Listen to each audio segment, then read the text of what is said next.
Imagine a creature so massive that when it took a single step, the ground beneath it trembled, a creature whose neck stretched high above the treetops, swaying gently like a living skyscraper, reaching for leaves that no other animal could ever touch.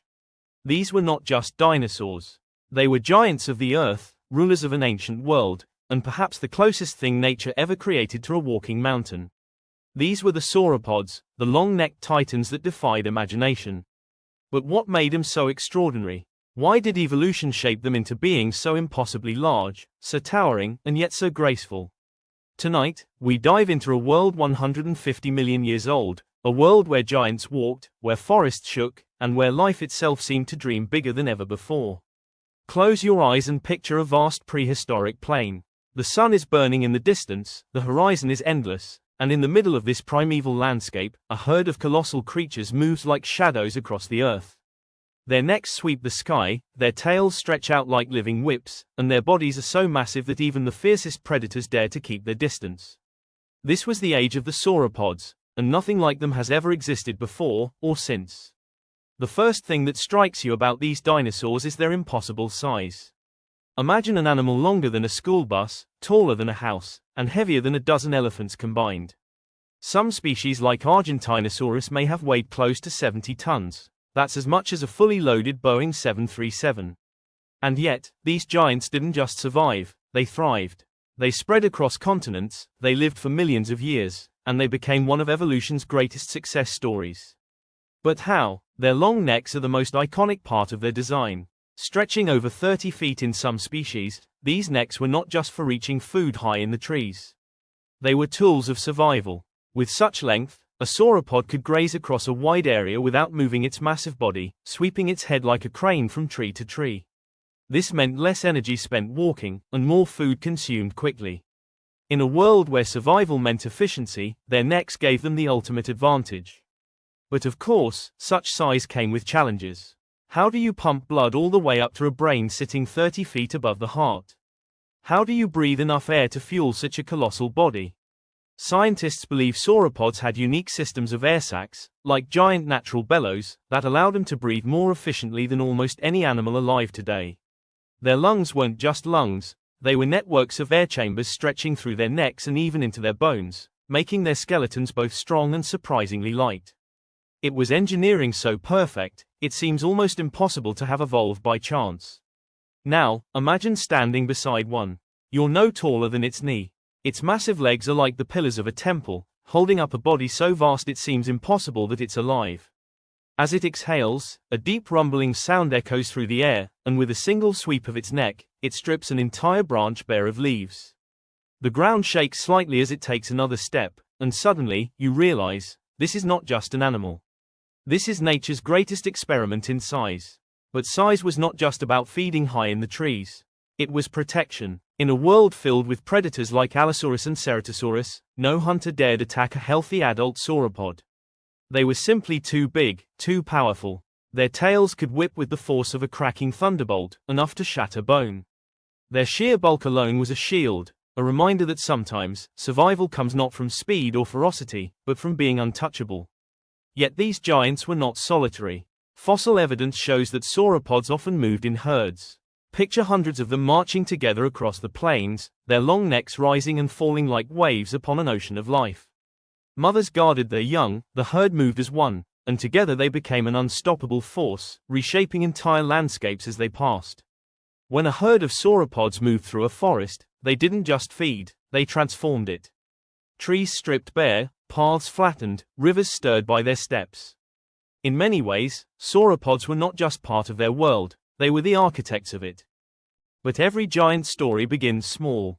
Despite their colossal adult size, sauropods hatched from eggs no larger than a football. Imagine that, a baby, barely a foot long, emerging fragile and vulnerable into a world filled with danger. From the moment they cracked their shells, survival was a battle. Many didn't make it. Predators, harsh climates, starvation, the odds were stacked against them. Only a few would grow fast enough, strong enough, to rise into the untouchable giants of their kind. And those that did carried the legacy of their species forward for millions of years. The sheer mystery of their lives still captivates us. How fast did they grow? How long did they live?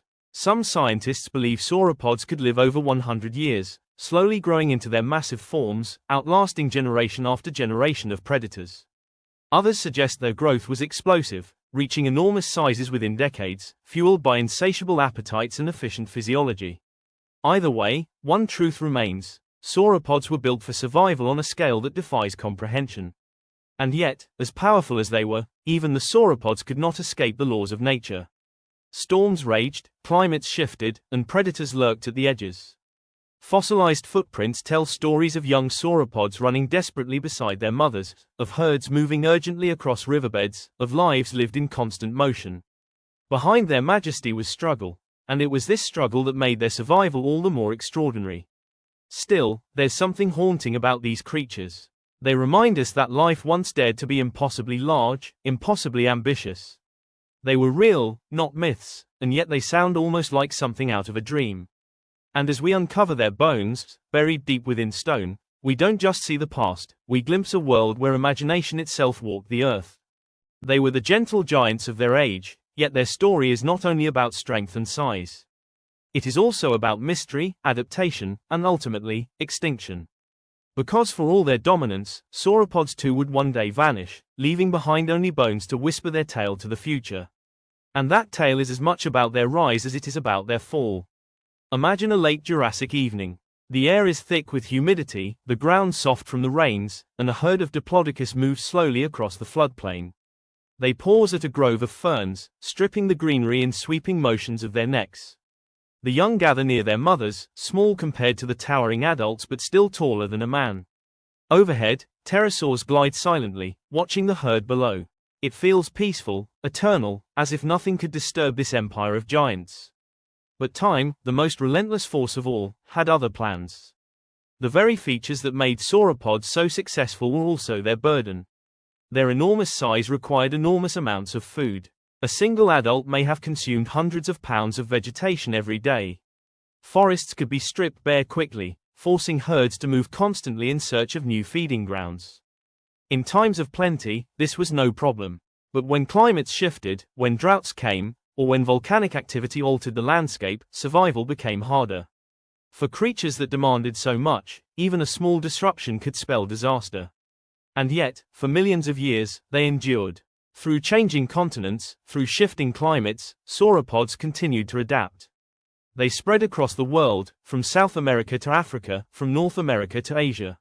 Some grew even larger, pushing the boundaries of what life could achieve. Argentinosaurus, Patagotitan, Dreadnoughtus, their names today echo like legends of titans. These were not just dinosaurs. They were marvels of biology, each one a challenge to the limits of evolution itself. Still, predators never gave up the pursuit. Though no adult sauropod was an easy target, the young were vulnerable. Packs of Allosaurus may have followed herds, waiting for an opportunity to strike at the weak or the isolated. Picture the scene: a herd crosses a river, the current strong.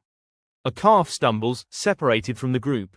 In an instant, the predators strike, their claws slashing, their teeth sinking deep. The cries of the calf echo across the water, but the herd cannot stop. For sauropods, survival of the species sometimes meant sacrifice. Only the strongest, the luckiest, would live to tower over the earth. But predators alone could not bring down the giants. What ultimately doomed them was something larger, something they could not fight. The world itself was changing. By the end of the Cretaceous, ecosystems shifted, flowering plants spread, climates grew unstable. And then, the event, the asteroid impact 66 million years ago, that ended the reign of dinosaurs forever. Imagine the sky filled with fire, shockwaves racing across continents, forests igniting, seas boiling with fury. For giants that needed endless forests and stable climates, there was no escape. One by one, herds dwindled, and the echoes of their footsteps faded from the earth. And yet, their legacy never truly vanished. Because when we look at modern animals, we can still see glimpses of them. The long neck of a giraffe reaching into the treetops. The herding instinct of elephants, protecting their young within the circle of the group. Even the sheer size of whales, the ocean's gentle giants, reminds us that life still dreams of greatness. In many ways, sauropods live on, not in flesh, but in inspiration. Think of the wonder they still bring us. Every time a paleontologist brushes dirt from a fossilized bone the size of a car. Every time a child looks up at a towering skeleton in a museum and feels both small and amazed.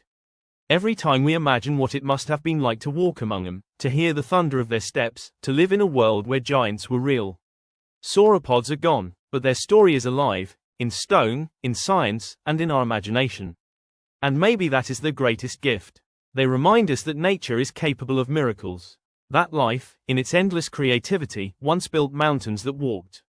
They challenge us to look at our own world differently, to see the miracle in every tree, every creature, every living thing that surrounds us.